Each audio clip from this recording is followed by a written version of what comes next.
ഞാൻ എല്ലാ ദിവസവും ഒരു പേജെങ്കിലും ബൈബിൾ വായിക്കാം. ഒരു പേജെങ്കിലും. അതിൽ എന്നെ അത്ഭുതപ്പെടുത്താറുള്ളത് എൻ്റെ ധർമ്മസങ്കടങ്ങൾ, എൻ്റെ വിഷമങ്ങൾ, എൻ്റെ ഉത്കണ്ഠകൾ, എൻ്റെ പരാതികൾ, എൻ്റെ പരിഭവങ്ങൾ. അതിനെല്ലാം ഏതെങ്കിലും തരത്തിൽ എനിക്കൊരു പരിഹാരം ഞാൻ വായിക്കുന്ന ഒരു പേജിൽ നിന്നോ ഒരു ഖണ്ഡികയിൽ നിന്നോ എനിക്ക് എപ്പോഴും തരാറുണ്ട്. പ്രതിപക്ഷ നേതാവായപ്പോൾ ഞാൻ പെട്ടെന്ന് എന്താ ചെയ്യേണ്ടത്, എങ്ങനെയാണ് ചെയ്യേണ്ടത്, എന്തായിരിക്കണം സമീപനം. ഞാൻ ഗവൺമെൻറ്റിൻ്റെ ഭാഗമല്ല, എന്നാൽ ഗവൺമെൻറ്റിൻ്റെ ഭാഗമാണ്. ഗവൺമെൻറ്റിനെ നടത്തേണ്ട ആളാണ്, സൂക്ഷിച്ച് പരിശോധിക്കേണ്ട ആളാണ്, സൂക്ഷ്മ പരിശോധന നടത്തേണ്ട ആളാണ്. ഞാനിങ്ങനെ ആലോചിച്ചിട്ടാണ് കിടന്നത്. പിറ്റേ ദിവസം രാവിലെ ഞാൻ വായിച്ച ഭാഗം, ഞാൻ പറഞ്ഞല്ലോ നിങ്ങളാരും വിശ്വസിക്കില്ല, ഞാൻ വായിച്ച ഭാഗം ശലോമോന്റെ പ്രാർത്ഥനയാണ്. സോളമൻ രാജാവിൻ്റെ ദൈവത്തോടുള്ള പ്രാർത്ഥന. എന്താ പറയുന്നത്? എനിക്ക് ധനവും വേണ്ട, പ്രശസ്തിയും വേണ്ട, നിന്റെ പ്രജകളെ നടത്തിക്കൊണ്ടുപോകാനുള്ള ജ്ഞാനം മതിയാണ്, വിസ്ഡം.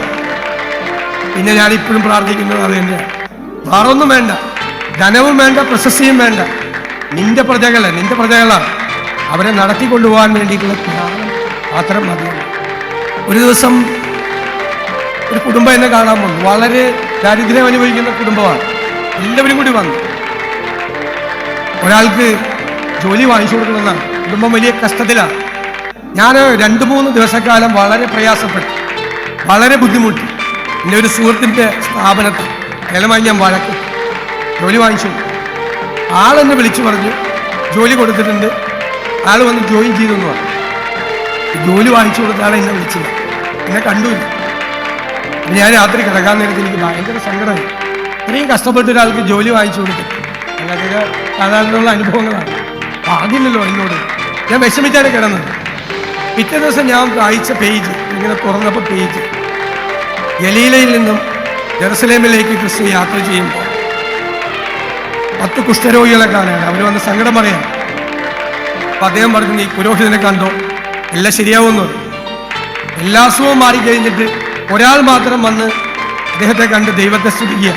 അപ്പം അദ്ദേഹം പറയുന്നുണ്ട്, വിജാതീയനായ നീ മാത്രം വന്ന് എന്നെ കാണുകയും ദൈവത്തെ സ്തുതിക്കുകയും ചെയ്തു, മറ്റാരും വന്നില്ലല്ലോ. അപ്പം ഞാൻ വിചാരിച്ചു അത് എനിക്കുള്ള മറുപടിയാണ്. അദ്ദേഹത്തിനോട് നന്ദി പറയാൻ ആരും ചെന്നില്ല, പുസ്തകവും സുഖപ്പെട്ടു. പിന്നെയാണ് നിന്നോട്, നീ നിന്റെ ജോലി ചെയ്താൽ മതി, ഒന്നും പ്രതീക്ഷിക്കണ്ട, നീ ഒന്നും പ്രതീക്ഷിക്കണ്ട, ഒരു നന്ദിയും പ്രതീക്ഷിക്കേണ്ട, ഒന്നും നിന്റെ ജോലിയാണ് നീ ചെയ്യുന്നത്. ഒരാൾ സങ്കടവുമായി നിന്റെ മുന്നിൽ വന്നപ്പോൾ നീ അത് ചെയ്തു കൊടുത്തല്ല, നിന്റെ ജോലി ചെയ്തു, നീ ഒന്നും പ്രതീക്ഷിക്കണ്ട. കൃത്യമായ മറുപടിയാണ്. എൻ്റെ എല്ലാ വിഷമവും മാറി. ഞാൻ പിന്നീട് ഒരിക്കലും ഒരാളെ സഹായിച്ചിട്ട് അയാൾ തിരിച്ച് എന്നോട് നന്ദി പറഞ്ഞില്ലല്ലോ എന്നുള്ള സങ്കടം എൻ്റെ മനസ്സിൽ പിന്നീട് ഉണ്ടായിട്ടില്ല. എല്ലാപോലെ നമുക്ക് വിശുദ്ധ ഗ്രന്ഥത്തിലും ആ ക്രൈസ്തവ ദർശനത്തിലും എല്ലാത്തിനും മറുപടിയുണ്ട്. ഇതിന് മറുപടിയുണ്ട്. അത് നമ്മുടെ വിശ്വാസമാണ്. ആ അടിയുറച്ച വിശ്വാസത്തിൽ നമ്മൾ ജീവിതത്തെ കെട്ടിപ്പടുക്കുമ്പോൾ അത് സാർത്ഥകമാകും. വളർന്നു പോകില്ല, പിന്തിരിഞ്ഞോടില്ല, ആത്മഹത്യ ചെയ്യില്ല.